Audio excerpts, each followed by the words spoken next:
శ్రీ గురుభ్యో నమః.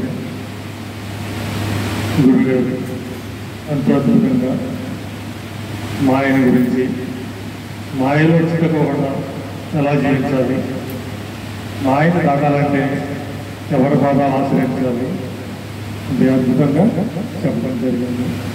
మాయ ఎంత బలీగా ఉంటుందంటే రెండు మాటలు. దేవత ఇంద్రుడు శపించబడి భూలోకంలో పందిగా జన్మ తీసుకోవడం జరిగింది.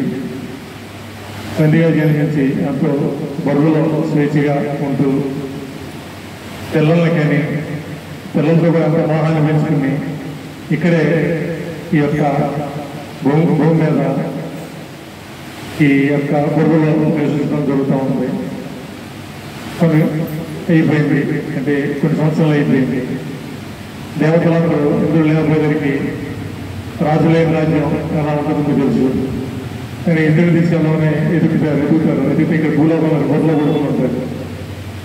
వాళ్ళందరూ వచ్చి ఆయనకి తెలియజేసి వెళ్ళిపోతాం, ఇక్కడ ఇంద్రపర్వం ఇక్కడేంటని చెప్పేసి, నేను రాను, నేను ఇక్కడే బాగుంది, రాదు, నేను ఈ బొర్రలోనే ఉంటానని చెప్పేసి ఆయన తిరస్కరించడం జరిగింది. అప్పుడు ఆ దేవతలు ఆ వజ్రాన్ని ఖండించి అప్పుడు ఆయన్ని తీసుకెళ్ళడం జరిగింది. కాబట్టి మనకే కాదు, దేవతలు కూడా ఈ మాయ ముసలై ఉన్నారు. కాబట్టి ఈ మాయని దాటాలంటే కనుక మనం గురుగారు చెప్పినట్టు ఎంత భాగ్యము ఓ మనస గురుని చేరి హాయము వందలాది జన్మలుగా పందాలలో మమ్మల్ని విడిపింపుగా కరుణతోటి వడివడిగా వచ్చి గురువు ఎంత భాగ్యము ఓ మనస గురు చేరి హాయి పొందము.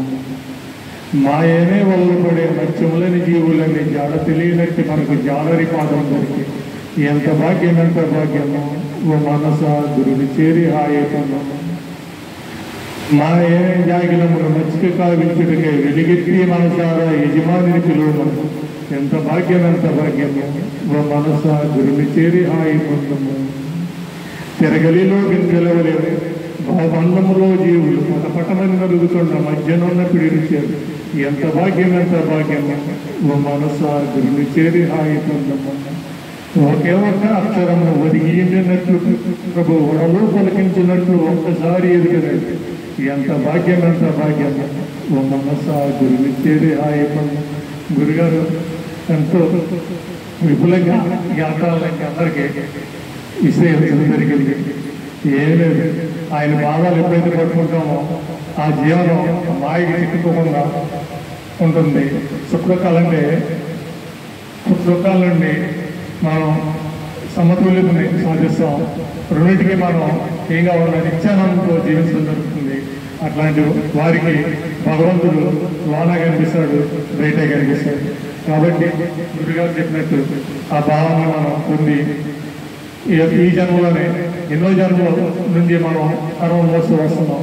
ఈ జన్మలోనే జన్మ ఐక్యం పొంది మోక్షానికి పొందాలని చెప్పేసి పరమాత్మలో ఐక్యవాలని మీరందరూ పరమాత్మ యొక్క స్వరూపులకి వెలుగున్నారని మనస్ఫూర్తి కోరుకుంటూ సెలవు తీసుకుంటాం.